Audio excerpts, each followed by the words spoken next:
Right. So for travel illustration, it's the whole month. The I guess the focus is about learning to do illustration about travel so that when you are traveling, you don't feel uh, completely out of your depth. And you're able to figure out exactly where you want to sit, what you want to document, what kind of memories you want to take back. So while we're doing this, you can always think back to the times that you've traveled in the past and what kind of experiences you've had. And then either select some pictures and share them on the group, or from the group, you can say, okay, this is what I saw, but this is something that I could not figure out what to frame, and then create an illustration. So those are the kinds of issues we can tackle right now. So that when we are traveling, say you're in a restaurant, you want to draw a picture about that experience, you know how to go about it. I'll share the images that I have put on the group so I can talk about it a little bit. So I try to steer away from the obvious illustrations. Something like the Parthenon and all is done to death, and it really doesn't make your travel journal look any more or any different than anyone else's. It looks like one of these very obvious topics to choose. So often I would recommend choosing something that is similar but a little obscure or a little unknown, that might have a different kind of history that combines what you're trying to say along with something else. So all the images I've chosen, some of them are common, some of them are what you might have seen before or what you might expect of Greece.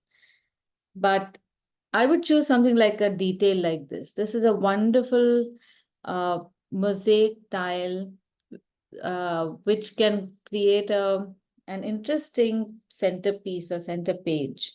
It doesn't require too much skill, and also it is something that you can draw or paint or click a picture of, and then use elements of this to decorate other pictures to complete your story for your Greek travel journey. This is an interesting building that I found in a small town. I'll share some information about that also. It's a small town on the island of Chios, Chios. And the entire town is filled with buildings that are painted in this really stunning black and white. I wonder whether it's tile because it's so uniform and everything is black and white over there. So this will make for a very beautiful graphic illustration. This is another such picture in that town, a little more complicated in form, but you get the idea. It's more elements than just the roof and the front. Then we have a typical lane. Here again, it's the same buildings, but here, of course, you have things like a bougainvillea, a tile walkway. Then we come to the more obvious and the more popular images. But these make for some images which then you don't even have to tell anyone. The moment you look at this, you know that this is talking about a Greek holiday. So when you are seeing or visiting a city, you will, I suppose, visit monuments a fifth or a tenth of the time. The rest of the time, you are in that city surrounded by charming locations like these. And this is what you really experience. The monuments is something you tick off a list, but this is the kind of place you would be sitting in. You would probably have some coffee or spend an afternoon. So these, I like to fill in my journals with pictures of these as well, because that becomes more personal. You will have a story about a restaurant you visited, you've sat at. So when we see a picture like this, you can think about how do you position yourself? How do you imagine yourself in that place? How would you choose a table so that while you're sitting and having your afternoon, whatever coffee or beer over there, how will you spend that time illustrating? That is how I have structured this session. So we have a bunch of places, and then we have other objects like these. So this is either a replica of, or probably a museum piece of an ancient Greek urn. We have very distinctive Greek patterns like these. Then we have things like the national costume. So these become the artifacts that also are an influence of the region and can be carried away as souvenirs or souvenir illustrations. Okay, so we will start off with the standard picture today to get ourselves warmed up and create something like a postcard or a front page illustration of this, and then make something a little more detailed along the side. We'll see what to develop that with. All right, now to give your illustration the feel of a book or a journal, I'm going to make the illustrations in our book, but I'm going to fold the book in half and bring it to the perforation, not up to the end, but just to the perforated line.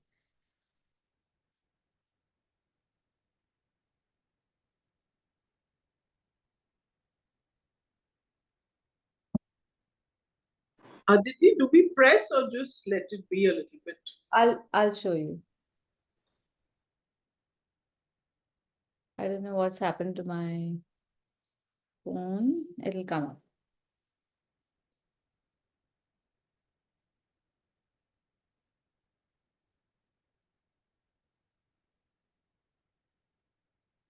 Oh, wait a minute.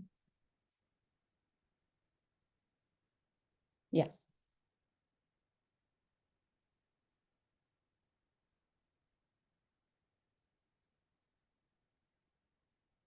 Yeah, you press it down. So this will simulate maybe an A5 size book. And you can imagine this could be like the center fold of one signature in your diary.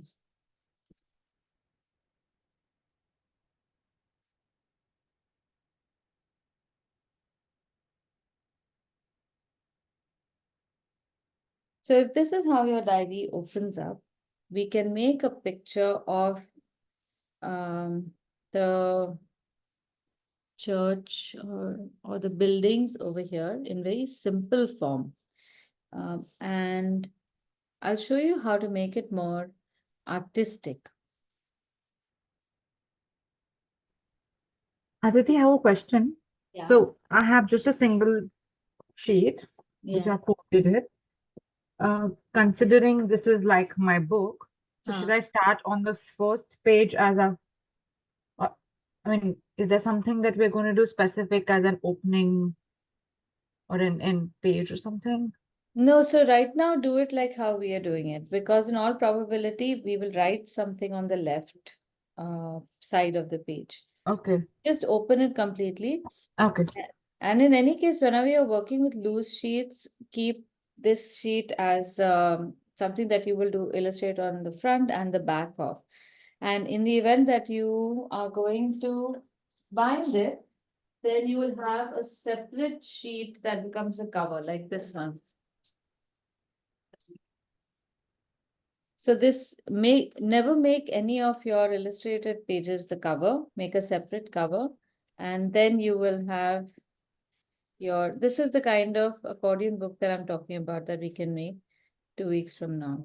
So this opens out like this. Wow. And you have a separate sheet that becomes the cover. That way Okay. you can focus on the double spread for your illustration. Okay. Got it. Okay. All right, so now let's look at this picture. It's made up of several shades of blue and several shades of, I would say, white. You have a whitish creamish color, and then you have some shadows.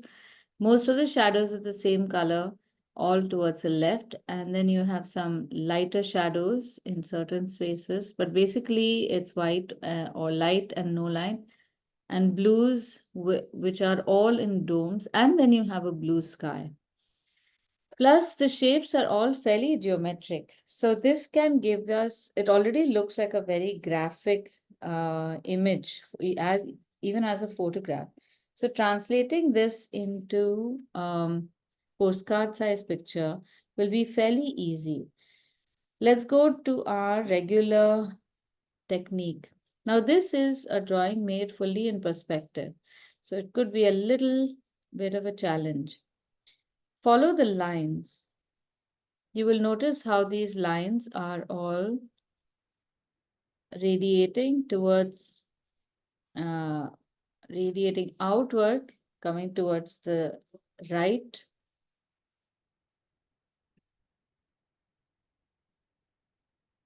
And then from the left, you would have lines radiating, going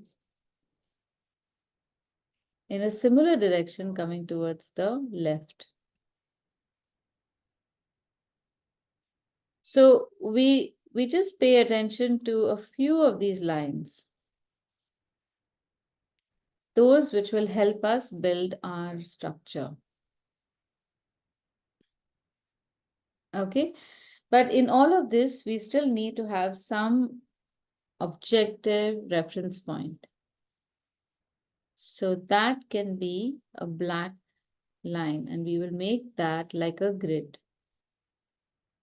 So you have a center, vertical center, horizontal center. And with respect to these vertical and horizontal center lines, where does everything else fit? Like this dome comes at 1/4 from the bottom, and this dome comes at maybe 1/4 from the top. So the black lines are all objectively made, more or less, and the other lines are according to the perspective we see. So I'll be using these to make my drawing, and you can follow the same.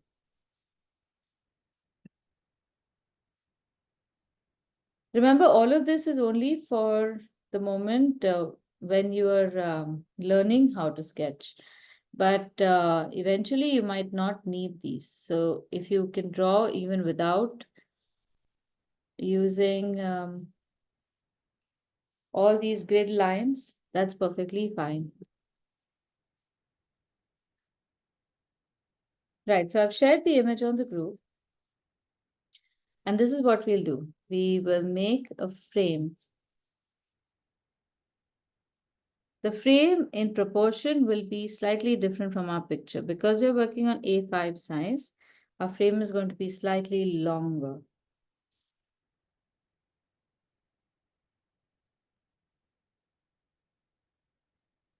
In this, I will make that vertical line, horizontal line at half, line at 1/4, and 1/4 from top. So we have a nice grid, a 2x4 grid going.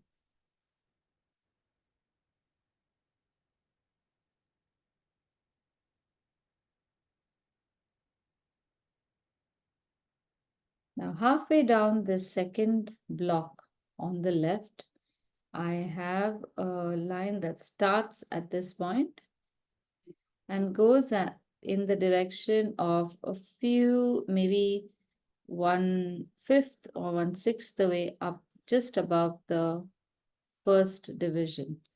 It just heads in that direction, but you needn't draw it all the way because it just stops somewhere at the middle. Then below that, you have a line that goes again in a similar direction, but halfway till here, halfway down the second block on the right-hand side.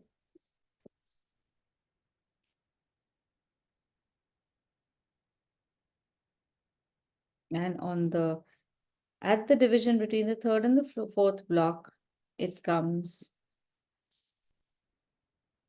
slightly above here. So these lines are tilting. So you have one line going this way, one this way, and one this way. They are radiating outward.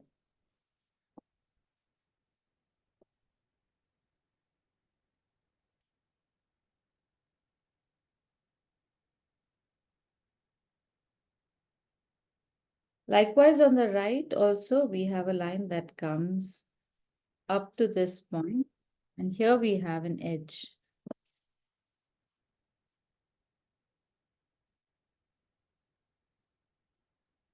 This is the first edge of the building. And we have a curve that comes down like this. Prajakta, can I help you with what we have done so far? I'll just bring you up to speed. Sure, sure. Okay, so on the group, I have put a picture of the image that we are using as a reference image to make this illustration. Okay, I have started off with a frame which is slightly longer than the proportions of the building, of the image we have. Then I have made, what are the black lines over here? I've made a center line, vertical, horizontal, and then broken the picture horizontally into two more parts. So we have 1/4, 4 parts like that. Then I have used the red lines going in a radiating form from the points that we more or less can make out, like somewhere towards the middle of the second block on the left, then one line slightly lower and one at the joint between third and fourth. And then we have these green lines on the right that also give us direction so that we can come to, we can make very objective directioned lines for the perspective drawing. So we've just made this so far, and we are drawing the curved walls at the bottom over here. So if you can make the grid and just follow me, we should be able to do it together. All right? Sure. Okay. Now, you can visually, beyond this point, also draw your shapes and make them look like they resemble the picture at hand. And remember, this is your interpretation or your illustration. So we are not making very accurate images. So don't spend too much time in erasing and perfecting the line. It's the beauty of this image will be in how sketchy your lines are.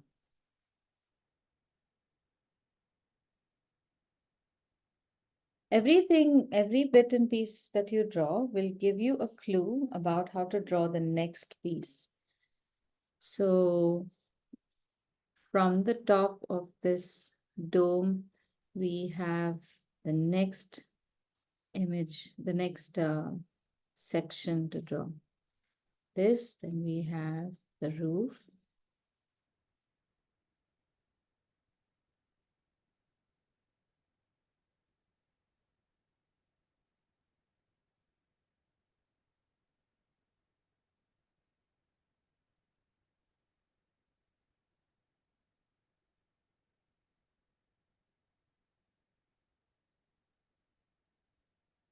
So I would recommend, if you find this more convenient, just make the angular lines, the horizontal, well, not the horizontal, angle lines, the vertical lines.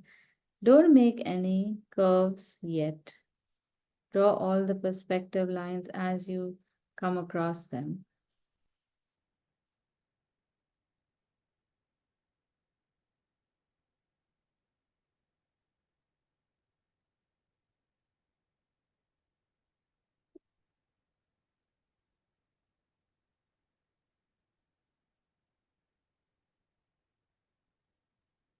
And then you can finish the picture off.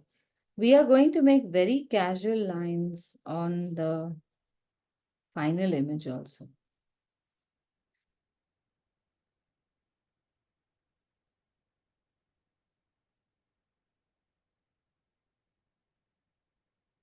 Originally, my intention was to help you draw this without grid, without pencil. But I thought that might just be a short way of reducing our class size very fast.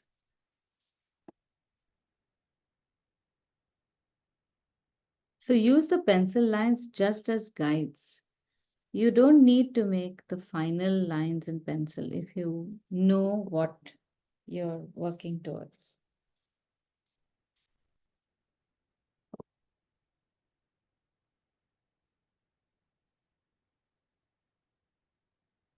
A few things to note are the directions of these crucifixes on top. See how the horizontal lines are angled low, going down towards this part of the building and going down towards the other side, towards the right side, on the right side of the building. Even these tiny things can be indications of the angularity and the three-dimensionality of the building.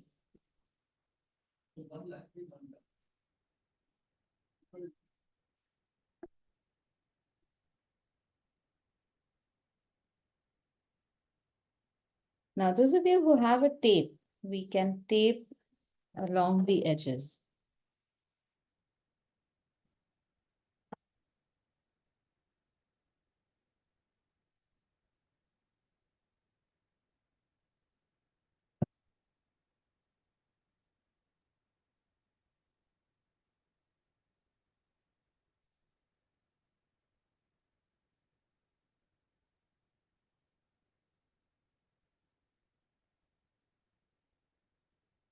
Since this picture is so light and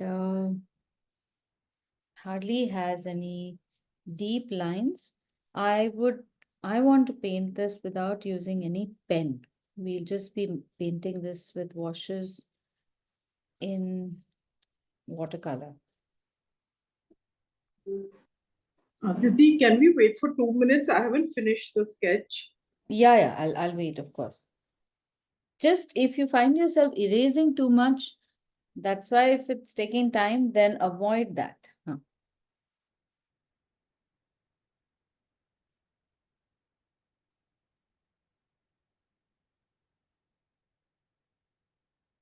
Now, once you've made all these solid figures or solid sections, you can erase some of the lines.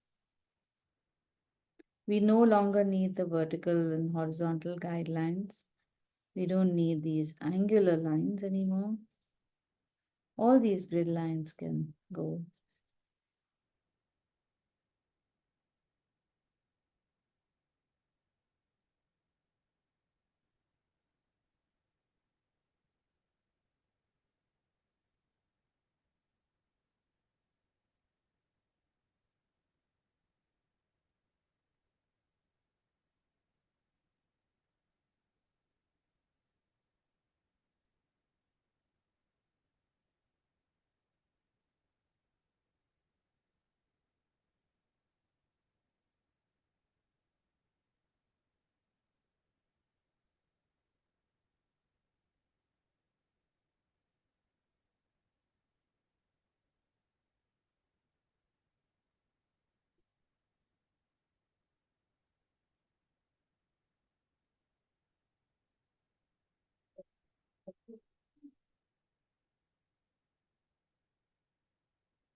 Okay, are all the shapes done?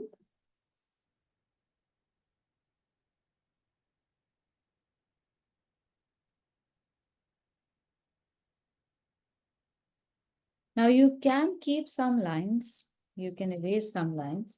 I'll tell you how we are going to make this. We are going to paint a light cream color on the whole building except the blue domes. And then we are going to keep painting some parts of the building. So, like for example, there's a light cream color all over this bottom part. And then there's a slightly deeper color over here. So we would paint over that and we'll paint over this. If your basic structure is fine, all of this will need a wash. After you have created that wash, you can always go back and draw other details if you want.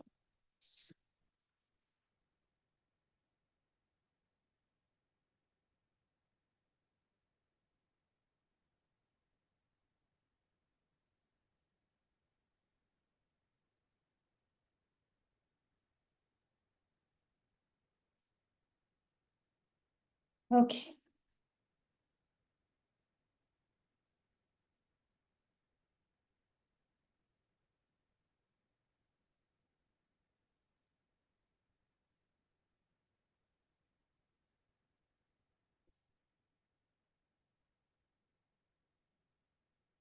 So we'll make a yellow, light yellow shade using a little bit of gamboge and yellow ochre. So we need a very, very, very light tinge of color.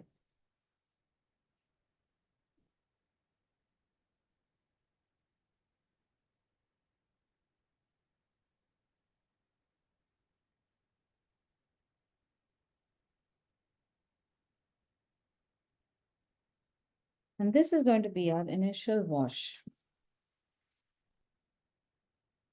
Now there's a couple of ways we can make this.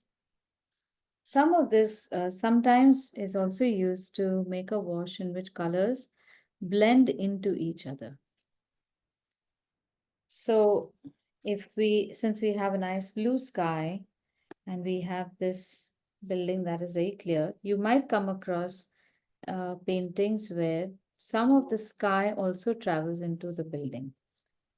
Today, we'll just keep things separate, but I will consciously paint parts of the building with strokes that are coming towards the left. In some places, my lines have been totally obscured.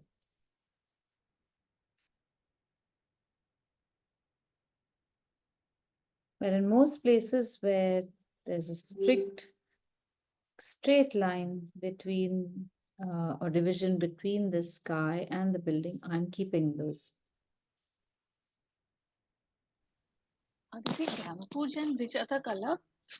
Just gamboge, sorry, mostly yellow ochre and very little bit of gamboge.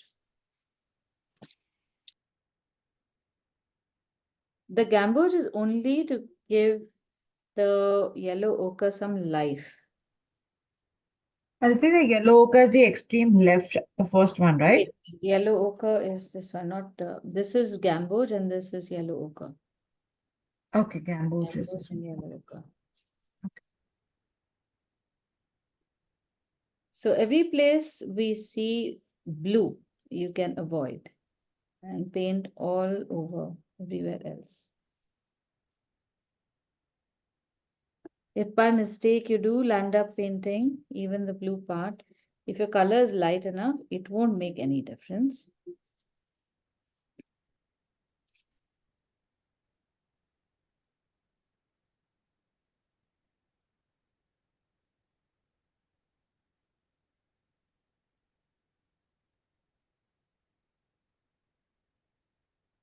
Since many of these buildings are also plastered in a very rustic fashion, those buildings also will have a very rough finish.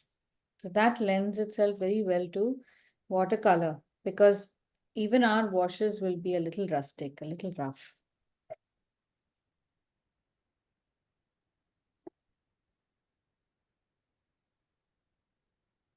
The rule with washes is to not go overboard. Don't make the page too wet. Don't overpaint. If the color is dark, let it be. If the color is too light, let it be. Don't try to correct. Don't try to make everything even. Don't try to lift or don't try to dab and remove color. And if you feel you want to add color, do it after your first layer, after the first layer has dried.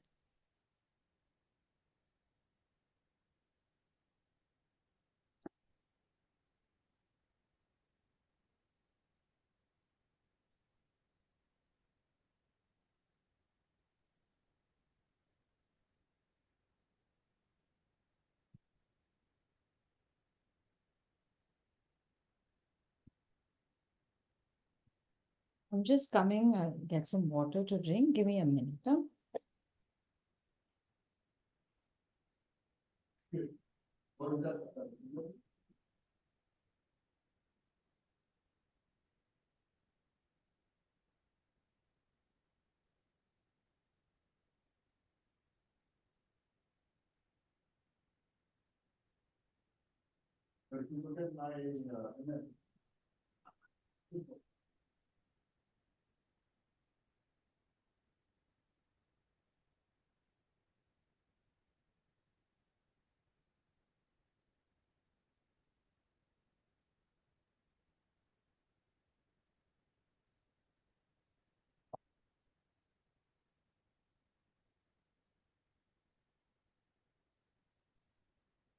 Okay. how Aditi, Yeah. I'm not getting the shade. I'm getting very yellow. Okay, let me have a look. I don't know if it's clear. 1 second. Okay, Huh? 1 Oh, second. it's blurred. Could you undo Yeah. the blur? I think it's looking fine. It is a little, it's supposed to be a little yellowish. Let it be. Continue with that. Maybe keep it a little, if you add a little more water, then the quantity of pigment will reduce. That might be a little better, but don't make it so watery that then the paper gets completely warped. There will be a little bit That, of warping. that's what's happening. Yeah. Warp will happen because you're using a very thin paper, but it all settles down after it dries. Okay.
Okay, the top has dried. We can now make the sky. And we can also, when we are making the sky, paint the dome with the sky itself. But if you can, dodge your paint around the process. Now, if your paint has not dried, wait a little bit. Since we started painting from the top, there's a chance that that layer will have dried. If it has not, never mind, we can paint in a couple of minutes also. But turn the book around when you make this and let your paint flow downward. So this is how I would paint. I have quite a well-loaded brush.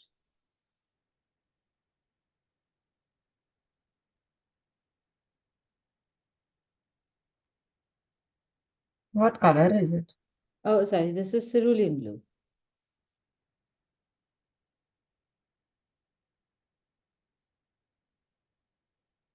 So when there's enough water in your brush, you can take the time to paint around tiny spaces like this, like that cross.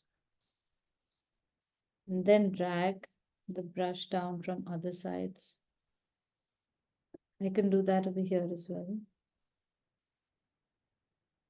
And I've left the bottom of my paint on the left edge fairly wet, so I can finish this part also and come back.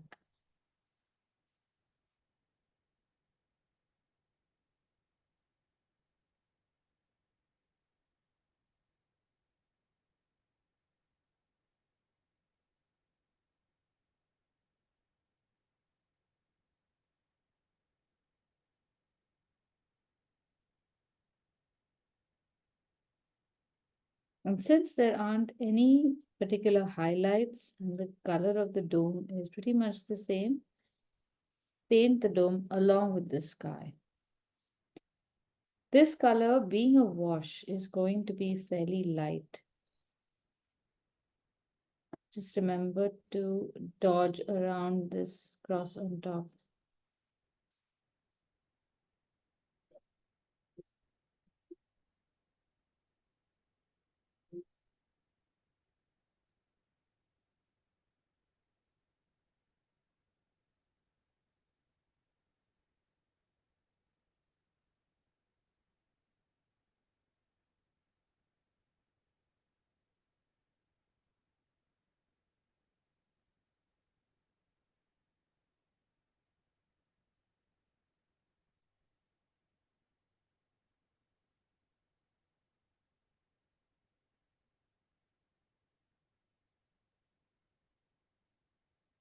Now, a large brush often has far too much of pigment or far too much medium.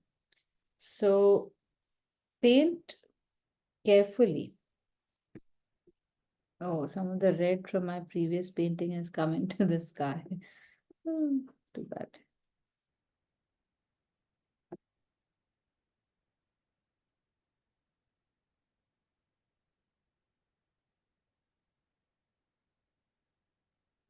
We can use the same color for some of the other sections, but let's make the drawing over here now.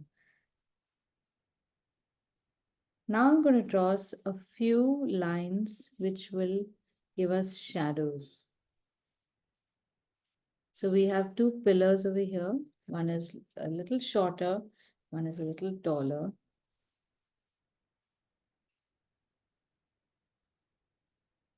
And the building on the left has got a slight indent. And then it's got a window. We haven't drawn this window earlier because there was no point in drawing it before and then erasing the lines. So these are the kinds of details you can do on top of the wash. Now this wall, this pillar, this entire wall minus a small indent on the left. All these are deeper colors. You have a second line on the inside over here that is slightly lighter. And then you have a jali with some blue lines. To keep life simple, we can make just a few of these dots or circles.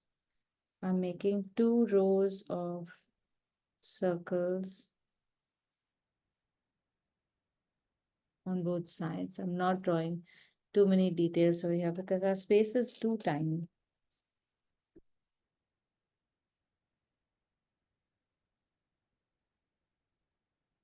Now I want to just exhibit how we will go about a few of these shapes. The only place where we have a blended shadow is on top over here where things are rounded. So in this case, I will, how will I make this? I want to just show this to you. I'm making a mix of yellow ochre along with a little bit of cobalt blue to deepen this. So it will become slightly greenish. But don't put too much cobalt blue because it'll become very green. So I've seen a tendency in students to take too much color and then go right in the center of the shade that you want to mix, and that just becomes a green puddle. Then you'll go and take a lot of color from yellow ochre and go to the center and mix it, then it becomes too yellow. So whenever you're mixing color, do this. You have one color, you put that in the center. Now when you're mixing it with another one, take a little bit and mix in the corner.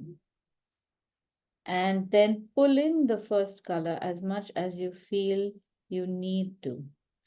You should be able to see all the colors that you have made in the process of arriving at the shade that you need.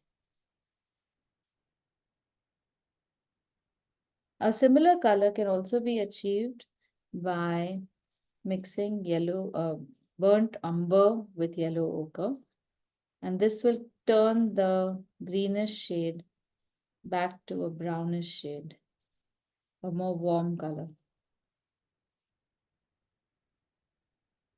So the process of mixing color should be very systematic. All right, now this color is going to look a little vibrant on paper, but let's just go with that. Because we have to make, I have to make a shaded, like a 3D effect. I just want you to see this. First, I am going to apply a certain amount of this color towards the left. Don't paint. I want you to see this process. If you don't see it now, I won't be able to do it again. So I'm painting part of the building with this color, and then I will wipe the brush. This brush has been washed and wiped, and I will then extend this color into the rest of the building with this damp brush. And there's adequate color in this to give me a rounded effect. And that's it. You don't do more than this. This same color can be used flat over here. Here, there's no rounding required. But here, you can create this effect by putting some color on the left and then just at the edge, using a damp brush to pull it towards the right halfway. All right, give it a shot. And I'll wait for you to finish this part and then we can all paint the next building afterwards. So Aditi, you have added yellow ochre and which green? A little bit of green you have added, no? No, not green, cobalt blue. And it automatically became green. Okay.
Done? You should all be done by now. If you aren't, then you're probably overworking. If you feel that your color is not even over here, don't worry about that. We can come back and retouch it afterwards if needed.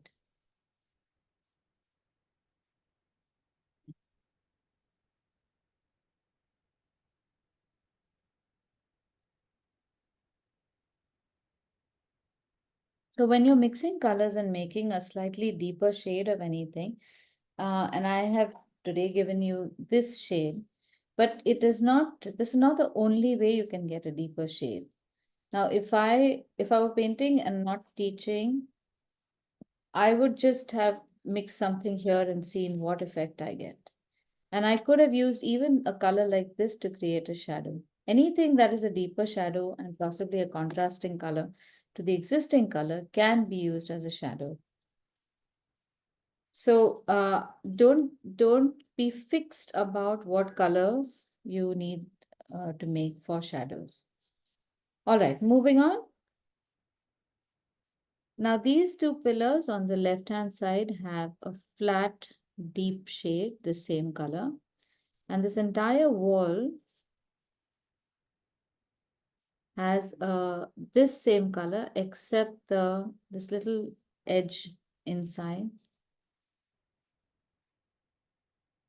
The window itself also is dark and it's got a blue shade. Now when you pull color downward, you'll notice that there's an automatic deeper shade at the bottom. Let that be. Oftentimes that works in our favor.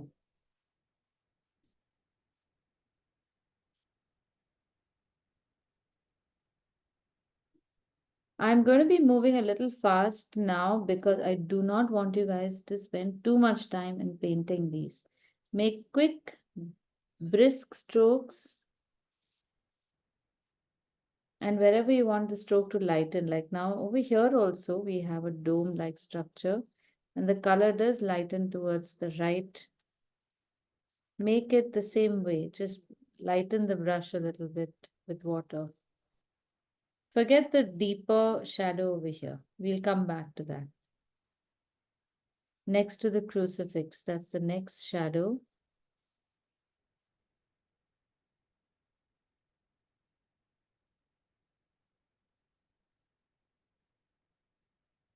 Then we have a shadow along this side. My sky has gone into what could have been the roof of some structure, so I'm totally ignoring it.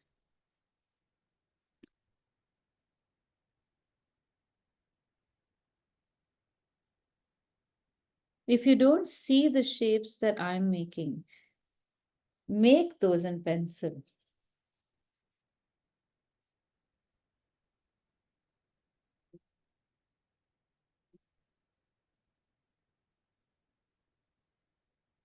And then the same color. Now the shades will probably change as you go along because you might be mixing more paint. Let that be.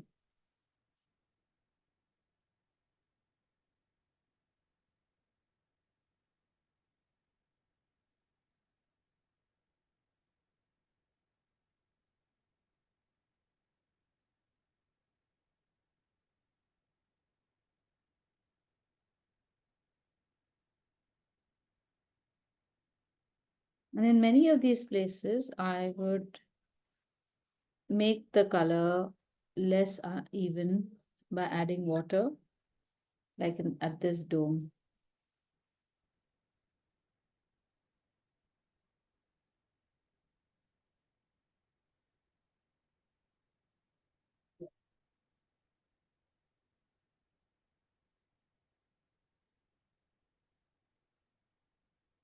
Then there's a wall on the top here, which is also dark, pointing towards the left. And there's another small wall on top. There still are a lot of pencil lines in my work, but I've just let them be.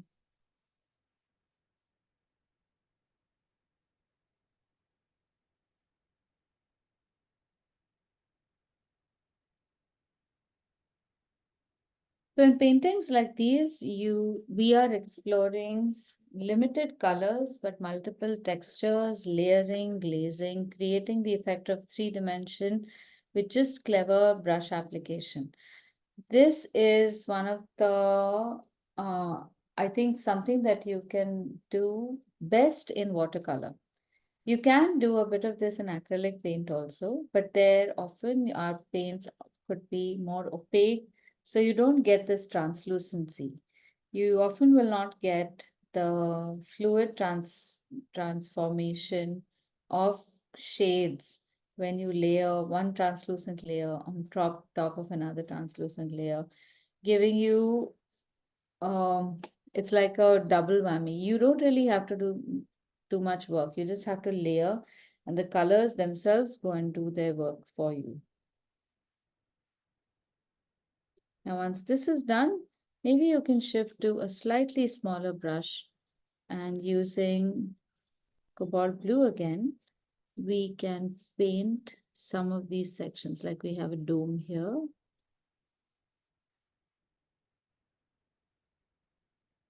You can paint this currently in a nice flat shade, that's fine. We can add a little bit of a shadow afterwards. Using the residual paint in this, we can also paint the inside of this a little light blue.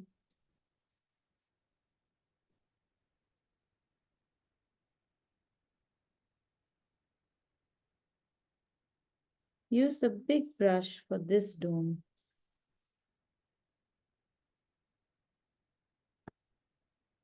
And even this, the technique can still remain the same, where you apply on most of the dome a nice thick paint till almost halfway.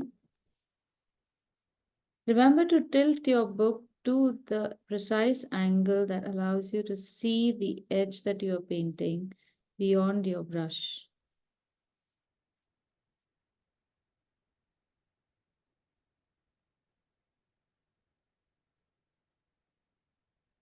Now at this point, take a little bit of water in your brush and pull the color towards the right. Maintain the shape of the dome, don't let go of that. And keep just pulling it with adequate water. And adequate is just enough water at the tip of your brush. Don't dunk the entire brush into the water container. You might overload the brush.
While this is drying, we can do the same thing on the top. Put a nice thick color on the right side, or what would have been the left side if the book were facing down. Pull the color towards the end. And then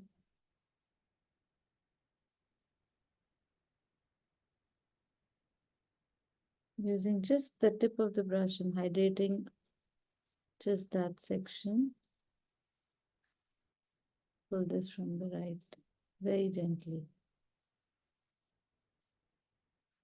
Now, because we have a base of blue over here also, we might just need some only water and you get a glaze on top. Now, mind you, this is all very careful painting, but in time you'll become comfortable with just making a few strokes like these, and that will work out for you. So just a stroke like that, and the painting is done. Your shadows are created. We'll wait for that.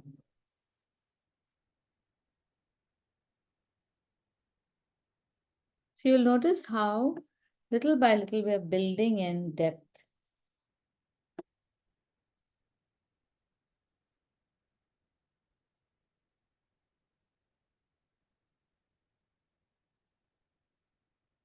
I'm adding shadows to these little blue indents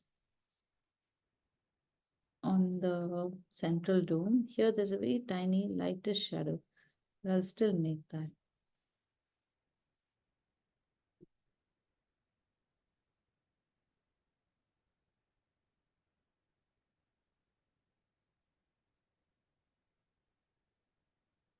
Are you doing the shadows with a brown? Like No, black shadow? no, the same blue. This is all blue. Why does it look a little darker? Like, okay. Because all our colors are translucent. The moment you put a second layer, it becomes a little darker. When I put a third layer, it'll become darker still. Even if I put the same color, it will become still slightly darker.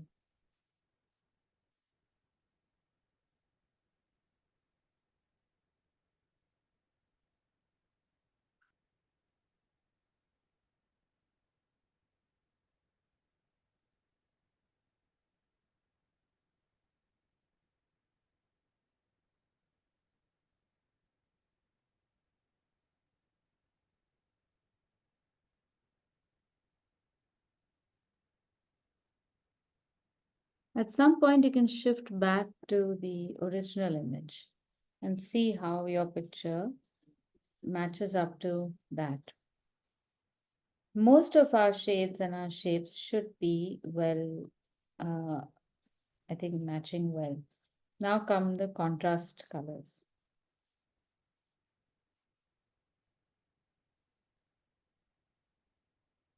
So this part can just be done with a little bit of brush manipulation in different areas.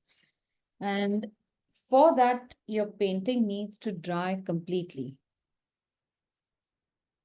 Since many of you are still painting, some of you who finished painting, we can make the Greek flag on the left. So use the left side of your journal, travel journal, to do much of the writing. Use the right side for pictures and to make it look impressive, and the left to write. So on the left, we will make the Greek flag. You can also make that little urn if you want to, and write your text around it. So I would normally write my text block somewhere over here. I would make my Greek flag here, write the text block right underneath the Greek flag, and maybe make 2 or 3 urns in a row. That allows my book to look a little more interesting. So I'll show you a sample of this that I have done some years ago. Hopefully I have that.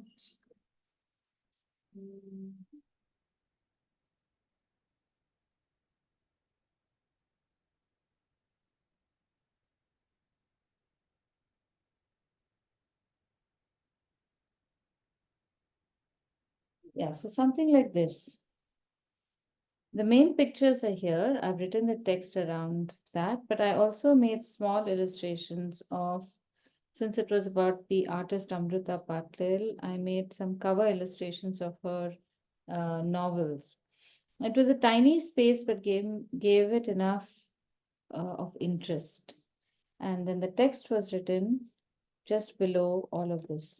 So if you can imagine, our Greek flag will come over here, and then we can have little vases on the side and put the text below it. There's another one like this, which I can't find for some reason, but I'll show that. Oh yeah, here it is.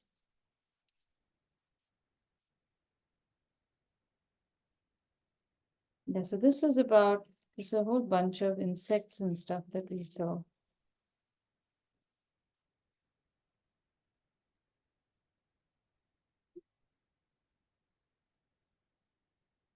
Yeah.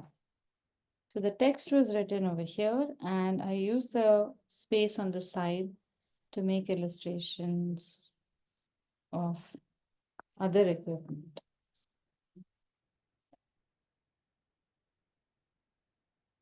All right, now the Greek flag is fairly simple. Most flags have pretty much the same ratio. I think it's 1:1.6 or something like that. But we can make, when we're making an illustration, it can be of any types. Oh, 1 minute. We also can align it to the top here.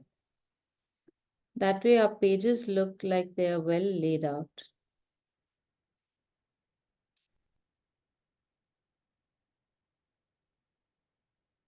Make a rectangle and see if that is enough, or you need to make it bigger or smaller, and proportionately reduce that.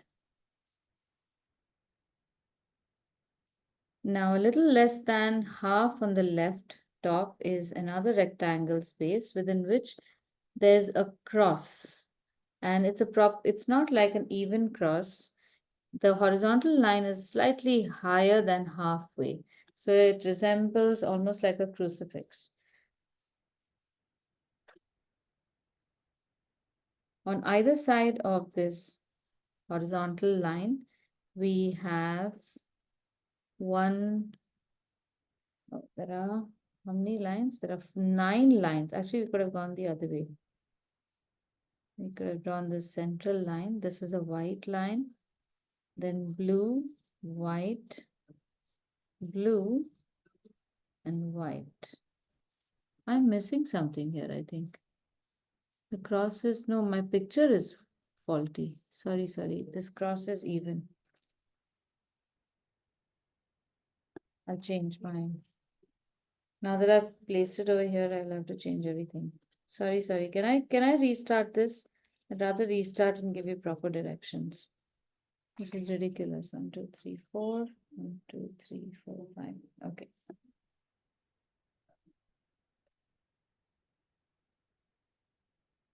Okay, let's draw a line at the center of this horizontal.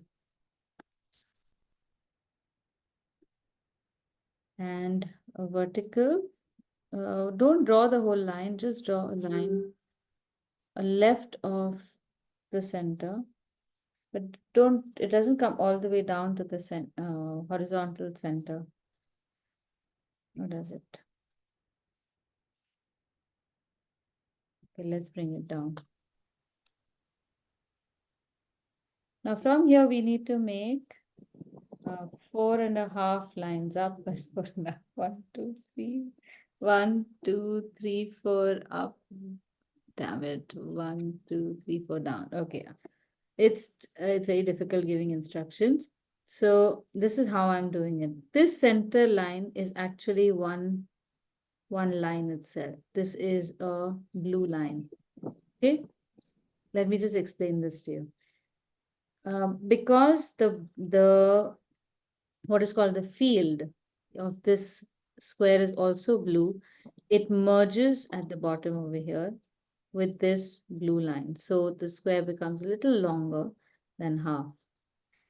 I have drawn this blue line a little bit on top, a little below the center line. Now I'm using this measurement to make one white line, one blue line, one more white line, and the top is going to be blue. Okay, so we have this is blue, blue, and blue. All right, and the same thing at the bottom, we have one white. After that, there's a blue line. After that, there's a white line, and then there's a blue line. So we have 9 lines, starting with the blue and ending with the blue line, the top and the bottom, and beach may are white lines.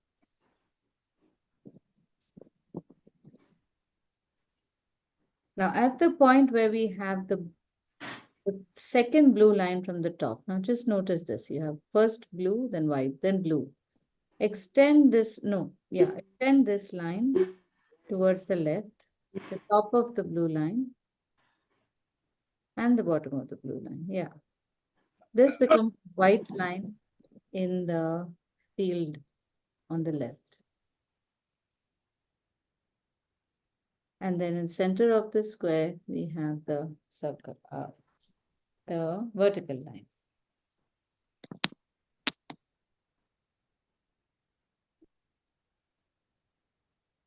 Now we can erase these parts. All the lines that are crossing each other, we can erase.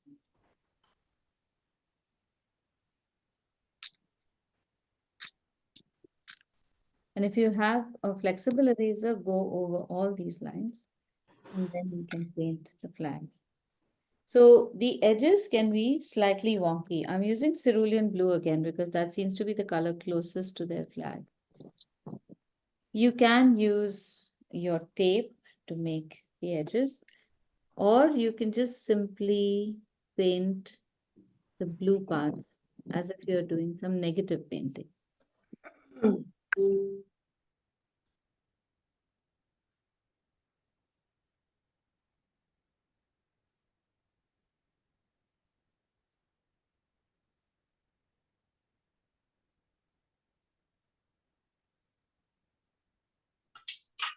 So paint this part separately and paint the other, the stripes separately as well.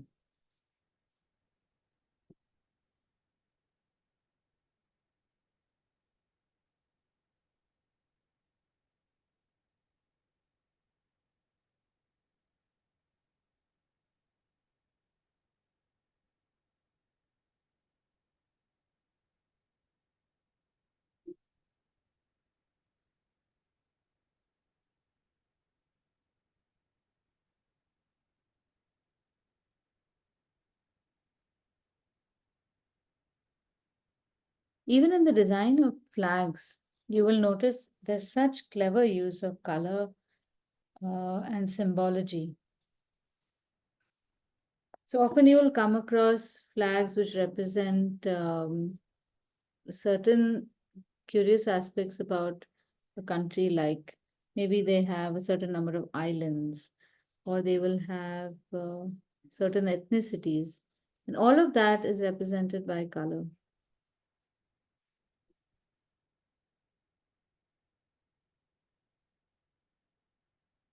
I was just watching Epic the other day, Aditi, and I think the only flag I know where the Nizam of Hyderabad put his favorite dish on his flag. It's a kulcha. What? Yes. Wow, that's such a lovely It's a bit of kulcha trivia. on a shield. That's it. His I favorite. have to see Somebody made this. that. My goodness.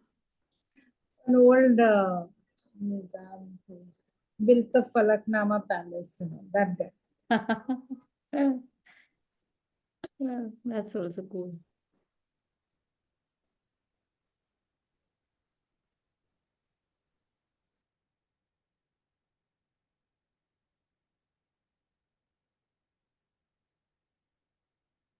I often think about this. There used to be a bit on the Big Bang Theory, where Sheldon had a special program on the flags of the world.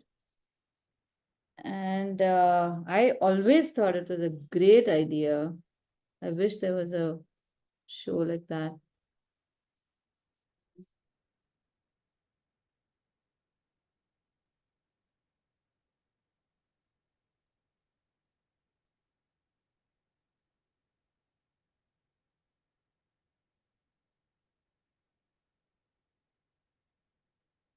Oh, but I think I found a show like that afterwards. I don't know whether it's exclusively on flags. Wait a minute. Let me think back.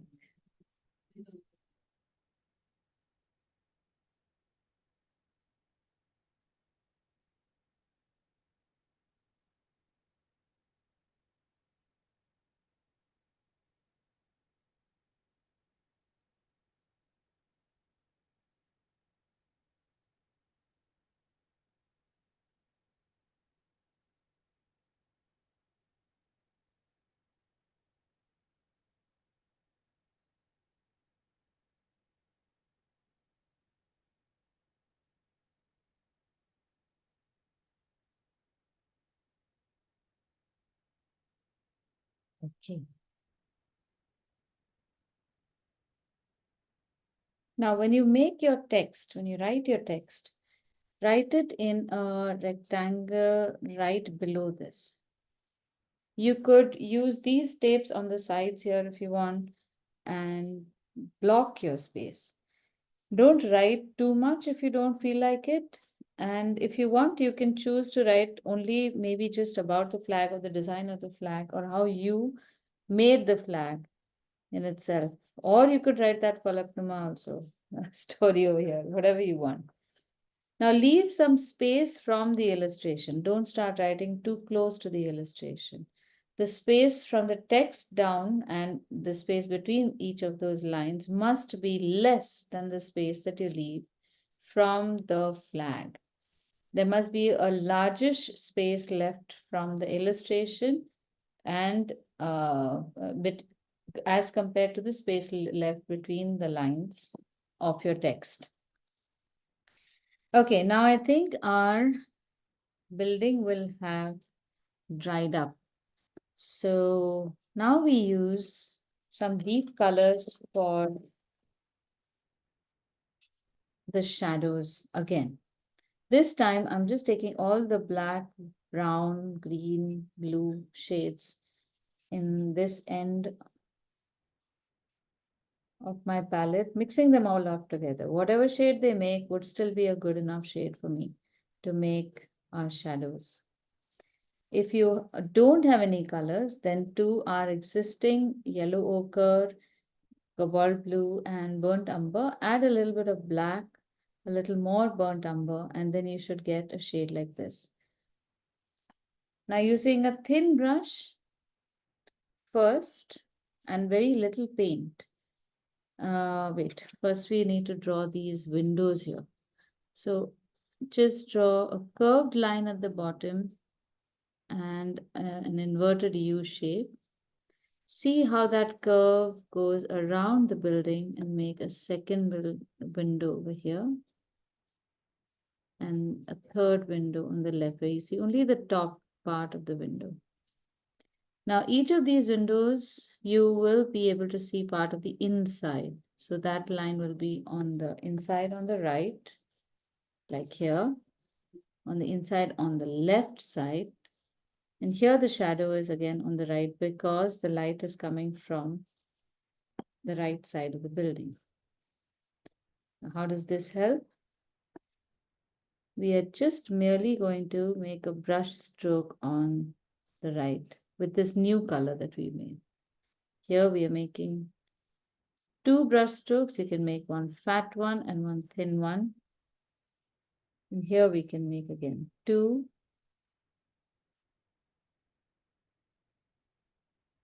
Going all the way inside, all over, and then we'll come back and make another one.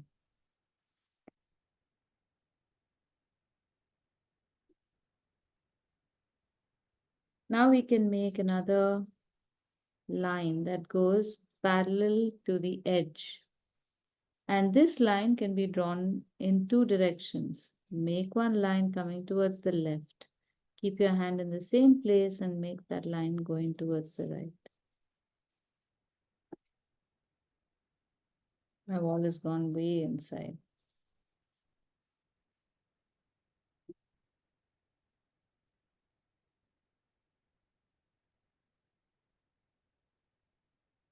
Then we have a second line coming from the top again. All these are just embellishments. Then a deep shadow over here. And just a single stroke at a time. Don't do too many strokes. Then inside this, if you do too many strokes, then it'll all just look very weird.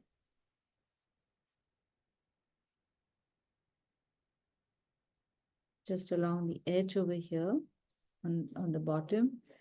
And if you can, just wipe your brush down and make a sharp shadow coming like this.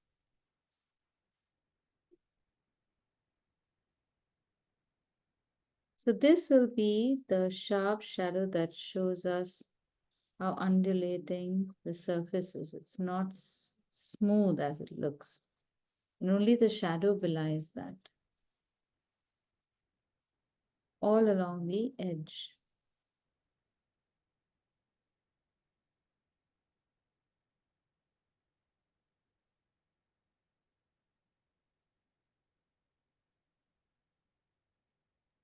The window over here can also be painted. Just paint the dark color right now. A little on the right hand side, not on the so much on this edge.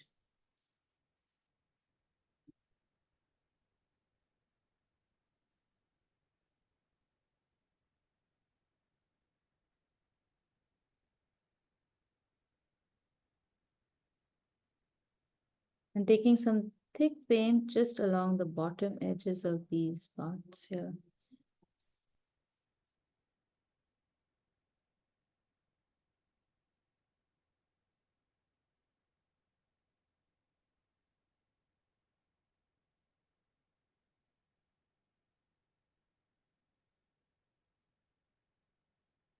So keep looking at the reference image.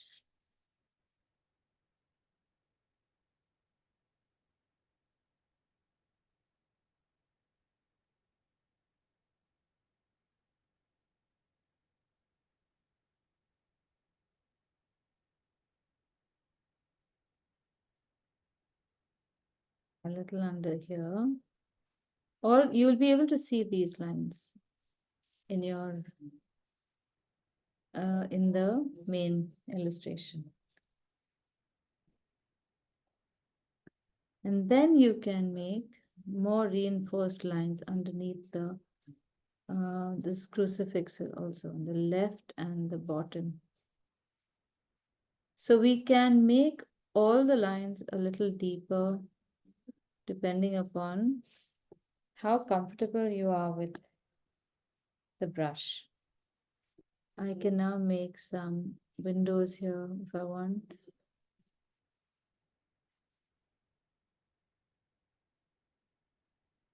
But if you're not comfortable, don't do it. That's up to you.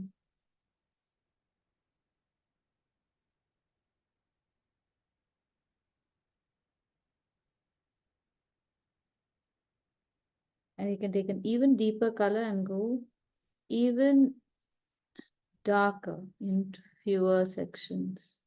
So anytime you're making shadows, remember to paint something else or paint something less.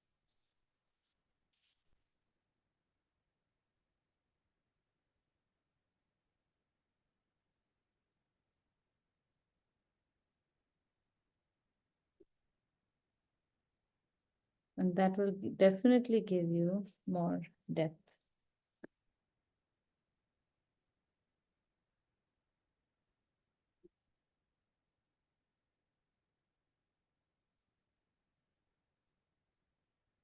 Okay, looks like this is done. It is fairly light, as was intended. And in many cases, you will notice that pictures of Greece or sometimes even just Santorini are kept very fluid and very devoid of deep shades and dark colors. Now you can get rid of all the pencil lines along the edge. And you have a nice postcard. Very subtle colors. And again, the colors match the two pages of in terms of composition as well. It's very well balanced. You don't have too many contrasting colors. And in order to keep this simple, if you do make the pictures of the urn on the side, maybe we don't want to make the dark urns. Maybe you could look for other kinds of artifacts. Maybe you could look for pillars, broken pillars or capitals or stoneware or something like that to fill in over here so that you can continue using the same color scheme. Now, if you want to write where this is, I'm assuming this is Santorini, right?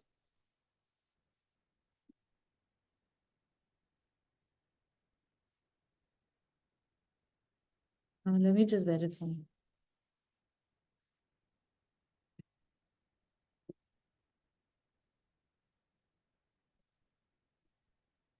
Yeah, Blue Dome, Santorini.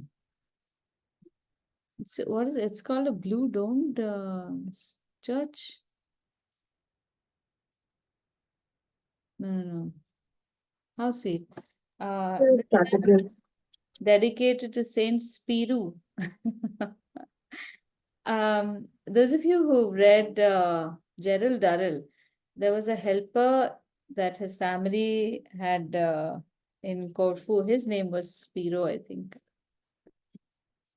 Okay, so now if you want to write the text and you want to write where this has been seen or where you've illustrated it, please avoid writing too close to the edge.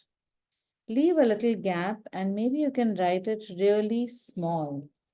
So you can write that it's dedicated to Saint Spiru, or that you can write over here. And here you can just write Santorini.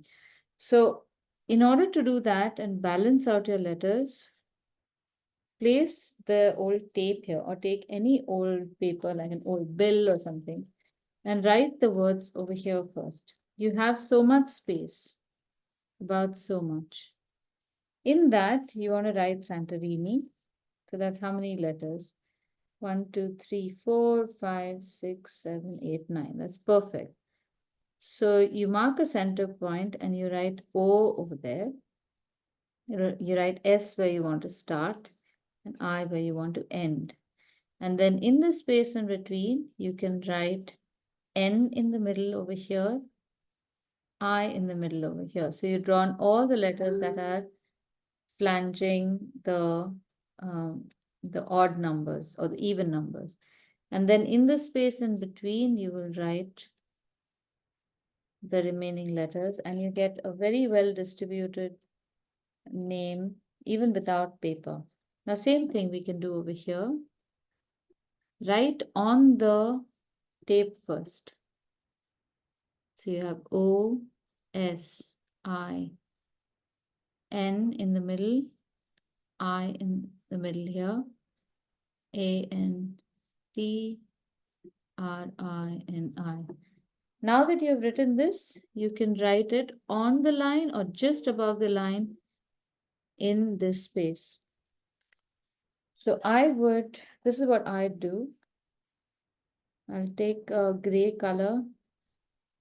And in fact, you can do it two ways. If you're sure that's the space you want to write in, you can make a small channel.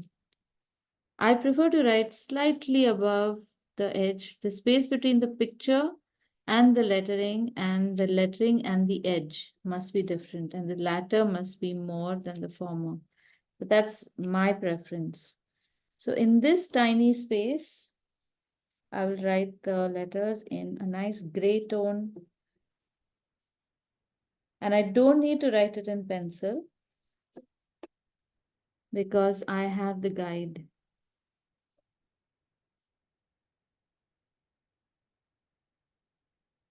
So I'll write this in brush, but you can write it in pen.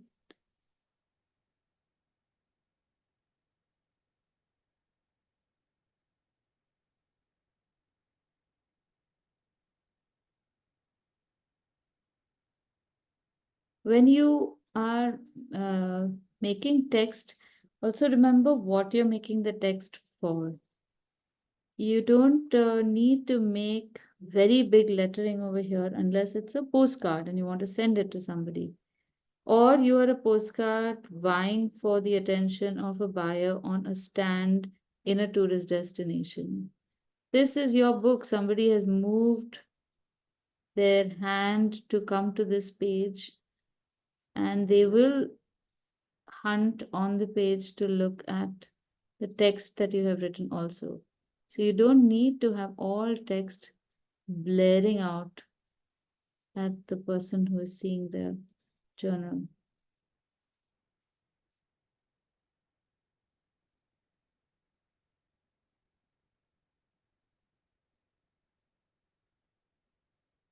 Now, there we go. So all nicely written, not impeding into the aesthetic of the subtle colors of our illustration, and yet it's there to read.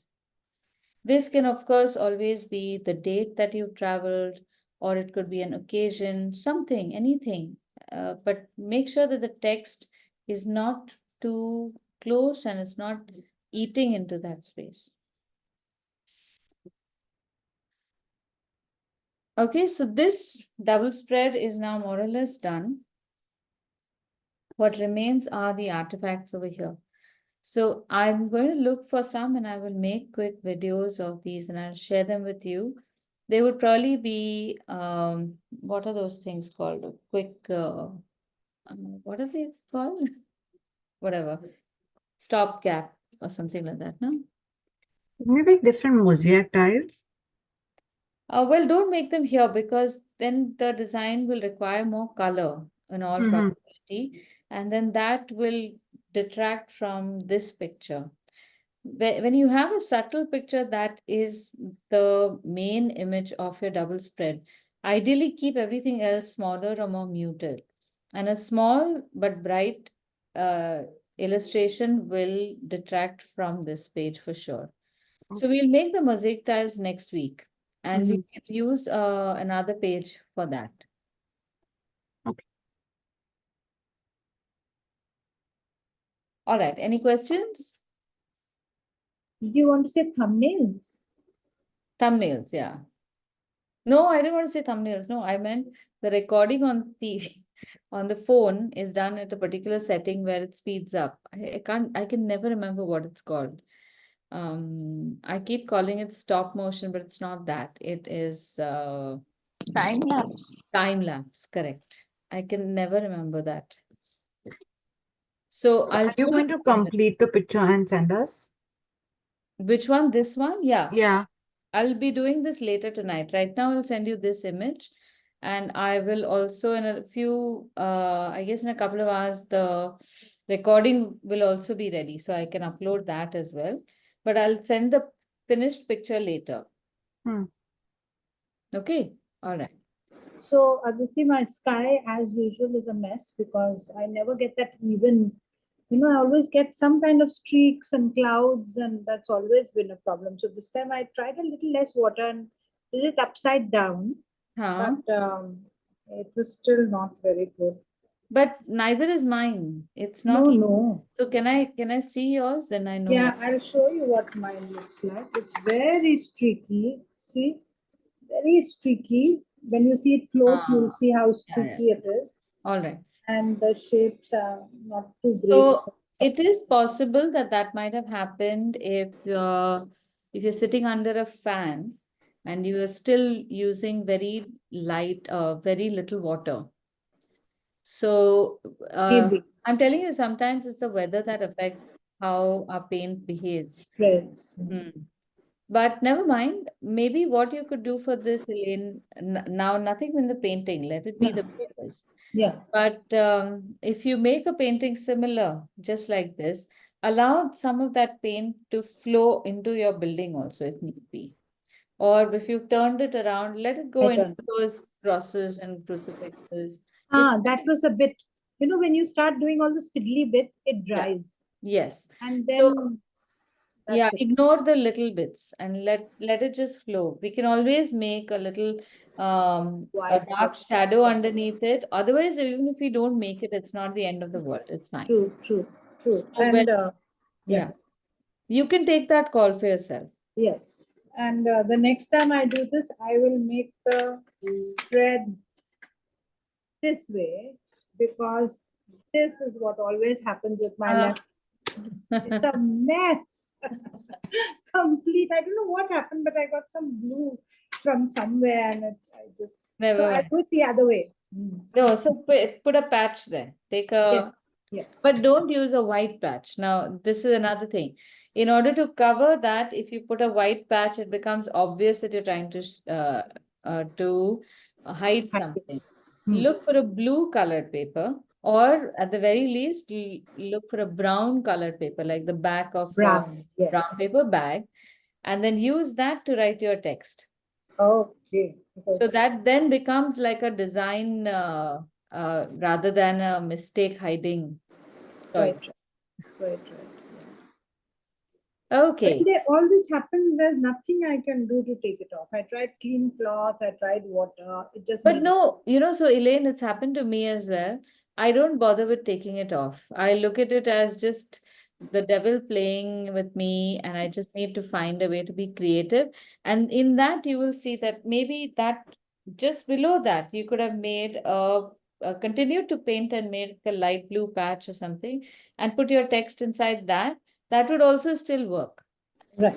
Right. So I often say that if you get a splatter of paint or something happens, don't bother cleaning it, because in that there's firstly it's futile.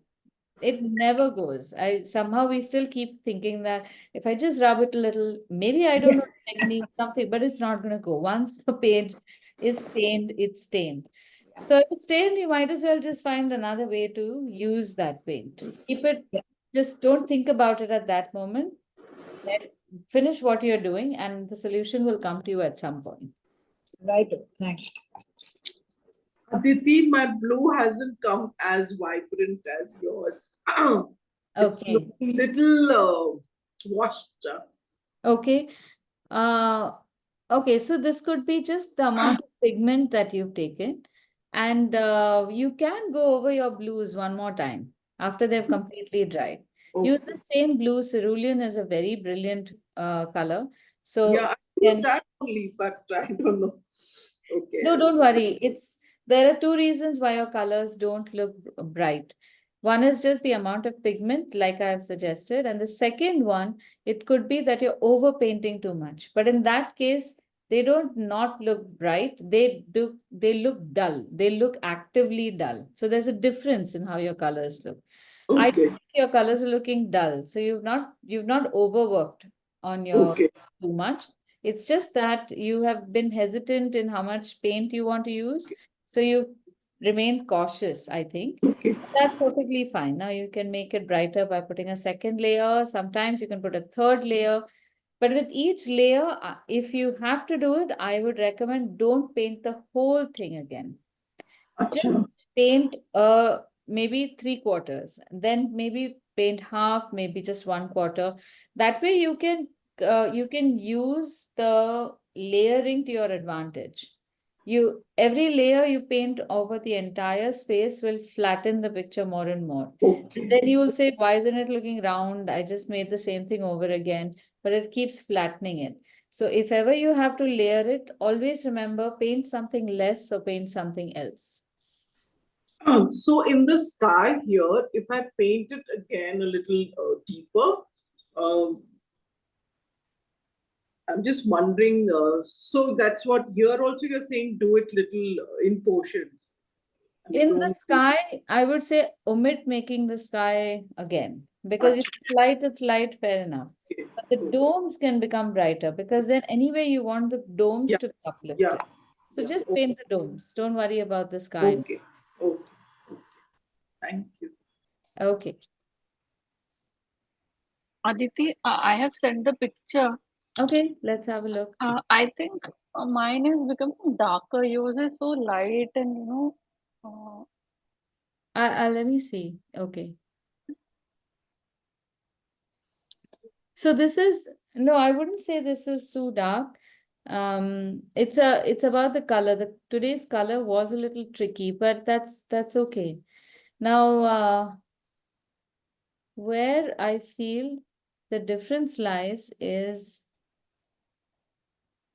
in, you could make a few more dark tones. Can I just share this so I can speak about it a little bit?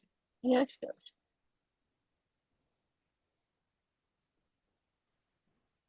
If you have a picture that is looking dull, you could make a few shadows even darker, like the shadows underneath here.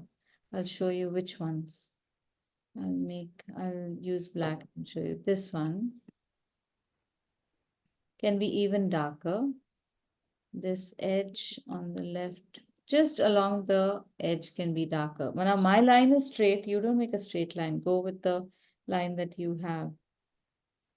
This can be darker. When you put darker tones, what you think are dull tones don't remain dull anymore. They support the shadow. Now on this side, you have a light patch. I don't know what that is for, but it seems a little unnatural here. But if it's there, it needs to have one more patch on the left or something, I feel, for shadow. Because it's looking as if it's protruding outward. Then there's one more shadow over here. So just add those shadows, then these little shadows on the left. Not on the right, just on the left. Okay. Then one deep shadow inside here. Oh, sorry.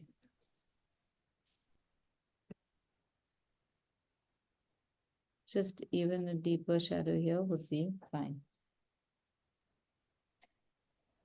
But I have used exactly the same color. Don't worry about that. It's fine. So in everyone's case, I'm going to tell you that there's one difference in how you are probably painting. That's how I used to paint in the past and how I paint now. Though I use a large brush, my brush touches the paper very lightly. It's just barely there. So I hold my brush very far away. I don't hold it here. When you hold the brush too close, you'll end up putting too much pressure. And because this is a convenient movement, you'll end up painting like this. And that means that the brush touches more than it should be touching. That can dull your colors. So when I'm painting, the color moves just like this. You have this, maybe I'll do one like that and one like this. So it moves very slowly, but it moves to stain the paper, not to paint the paper. There's a difference in how you approach it. So it's, if I can just show you on, oh, sorry, this. Yeah. So you'll often, if you see me painting something like this, only at the places where I need detail does my hand come this close. When I'm making a wash, my brush is held over here. It almost looks like nobody is holding the brush. It's totally off the screen. This makes a big difference in the long swath of area that you cover, as opposed to doing this. You tend to move faster, you tend to move more hurriedly, let's say, and that causes the brush to be in contact with the paper and successive strokes much more than if you just do this one stroke. They come back, or you pull the color from this side, and what would take you 4 strokes here could be achieved in 2 long strokes. You don't have to make all long strokes also. You can press the brush. So that's the other part that I do. I don't press it with force as much as just use the liquid to come into contact with a larger area. Just a gentle push and no drag, just a gentle glide on paper. So if you want to check this, see how you would paint your hand, for example. Would you be painting like that? Look at the force that you're using on your hand. And then hold it further away and just tickle your skin and see how easily or how light your skin feels under that. There could be a difference in how you paint with this, just a tad more pressure than you need, and this. And next time, try to do that painting using a flat brush, even a thin brush. You don't need to put too much pressure. It just needs to tickle the paper. So I I started painting like that after making lots of painting. And I realized that it came to me easier after I gave up on the stress bit. I was being too controlling and I wanted to make sure that everything turns out right. And in that I was over painting. So you just say, I'm just going to stain the paper, let watercolor do whatever it wants to do. And if it merges, it's fine. If it doesn't merge, it's fine. I'll show you one thing that I did in the kids class yesterday, where I was trying to get them to again let go of that stress. They're also doing a travel illustration. So we made a London postcard. See, the yellow has flown into the sky. So of course, one student said, "This looks like Big Ben is on fire." And I thought, okay, that's not a good thing, but maybe it's not such a bad thing also. Maybe it's looking like it's glowing. But it was so much fun to just allow these colors to do whatever they do. And if it glows, it glows. It's not as if it's really on fire. But in the past, I would have stressed about this and I would have thought, oh no, now this is a mistake. And now how can I cover this? And I would have come back and I would have tried to do something here. And that would have been the end of that.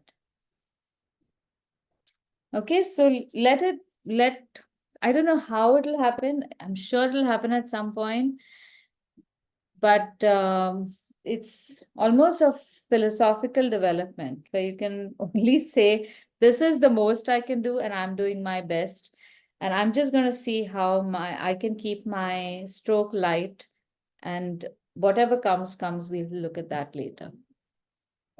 Okay? All right. So next week, I've already shared some images, but if there's some other stuff you'd like me to do, send it. I will definitely be making a vine of bougainvillea because I want to show you how to paint those flowers. Everyone goes and Yes. paints every individual flower. You should not be doing that. I'm going to show you that next week for sure. Yeah, that little, the blue door with the bougainvillea hanging over it. Yeah.